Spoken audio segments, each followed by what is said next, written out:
c'est fascinant parce que ce qu'on est en train de vivre dans cette crise, ce qui a évolué avec le temps, ça a vraiment évolué beaucoup. Mais là, les images qu'on voit le matin en se levant ou en allant se coucher le soir, c'est des grands-parents avec des petits-enfants, des gens avec leurs animaux qui déambulent, qui tapent sur des casseroles, qui font le tour de leur village, de leur ville, aux quatre coins du Québec. C'est plus la même crise, là. Pas du tout. Et effectivement, c'est bon de savoir, de regarder ça, de dire c'est quoi ça, c'est-à-dire s'interroger sur la nature du phénomène. Ce que nous n'avons pas assez fait et ce que certainement le gouvernement n'a pas fait. Parce que dans les 100 jours et plus, bon, on s'entend bien que ça a évolué. Ça commence par un boycott de cours, une protestation pour une proposition d'augmentation des frais de scolarité. C'est un groupe d'étudiants important, ça reste un groupe d'étudiants.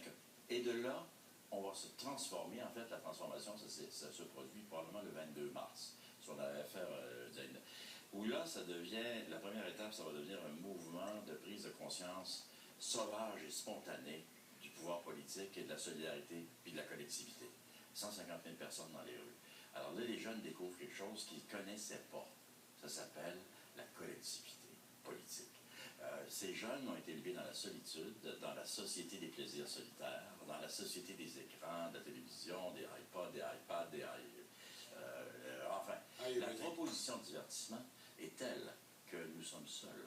Et ça fait des décennies qu'on est tranquille. Depuis 1970 qu'on est société tranquille. Mais je ne parle pas seulement du Québec, je parle de la société riche occidentale. Donc, on est d'un ennui. On est probablement la société la plus plate de l'histoire de l'humanité. C'est un paradoxe. À l'époque de Walt Disney, à l'époque de Ice Age, à l'époque des jeux, c'est plate.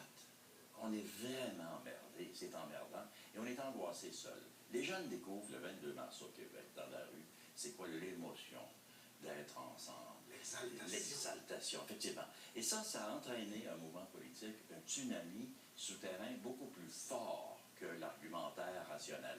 Le gouvernement, à ce moment-là, quelqu'un aurait dû dire à M. Charest, M. Charest, on vient de changer de registre. On n'est plus dans un affrontement avec des leaders étudiants. C'est un mouvement social qui s'amorce, c'est une prise de conscience. Puis effectivement, les étudiants, à ce moment-là, ont commencé à parler de bien des choses. Il fallait être sourd pour ne pas entendre nos jeunes en train de parler maudite société. Faut changer le monde, c'est plate, on s'en va dans le mur. On disait, ben oui. Tu regardes des petits maudits jeunes.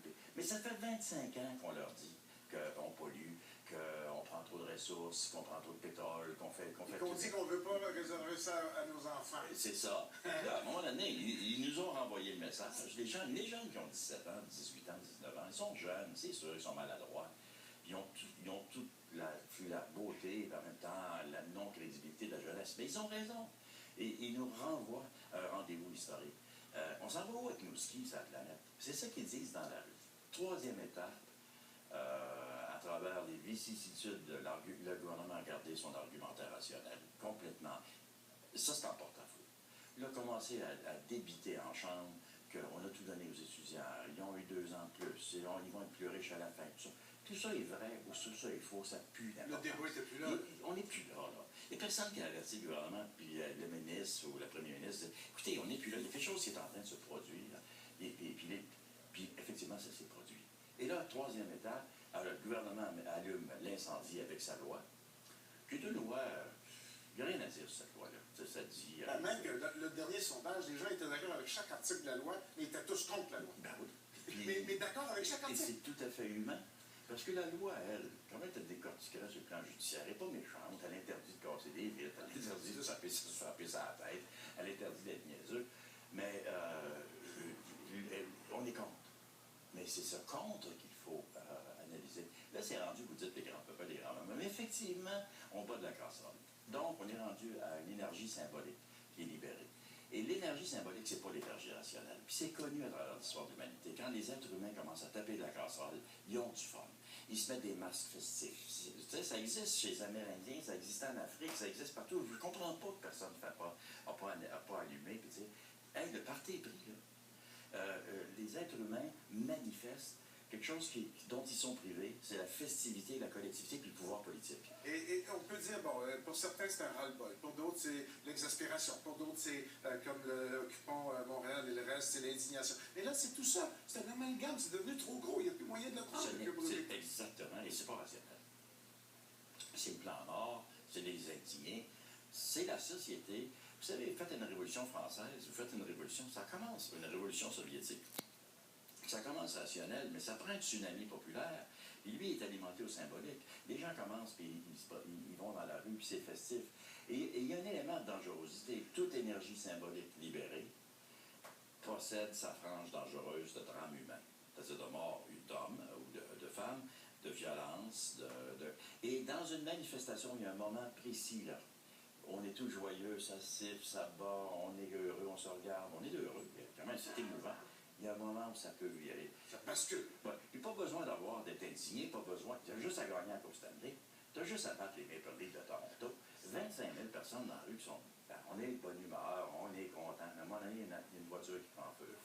Alors là, c'est l'humanité qu'on a devant nous. Alors, c'est pas les Québécois, c'est l'humanité. Et avoir le personnel politique qui sait le reconnaître, puis qui dit on joue. Tout le monde qui est dans la politique a la responsabilité de reconnaître que la foule, la population, la collectivité peut aller dans une direction ou dans l'autre. À un moment donné, il faut que tu danses avec elle.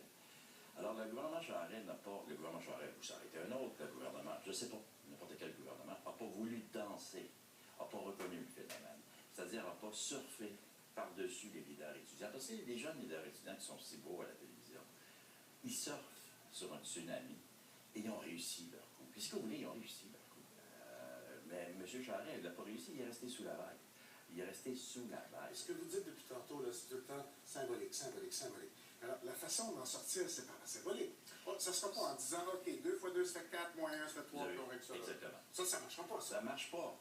Ben, ça va peut-être marcher finalement si on fait une... Mais ça prend quelque chose de symbolique. Mais ça prend quelque chose de symbolique. Et reconnaître, par exemple, que quand on met des masques, c'est sûr qu'on peut avoir un argumentaire sur les masques. Tu n'es pas supposé, je veux voir ton visage, je veux pas voir comme ça. Mais les masques, c'est ancien. La société des faux visages chez les Iroquois, c'est quand tu es festif, tu fais de la représentation. Les policiers, ils le savent. Les policiers, ils sont pas fous. Ils savent bien c'est quoi un masque festif et un masque de crotté. Je vais m'expliquer comme ça, ou de casseur.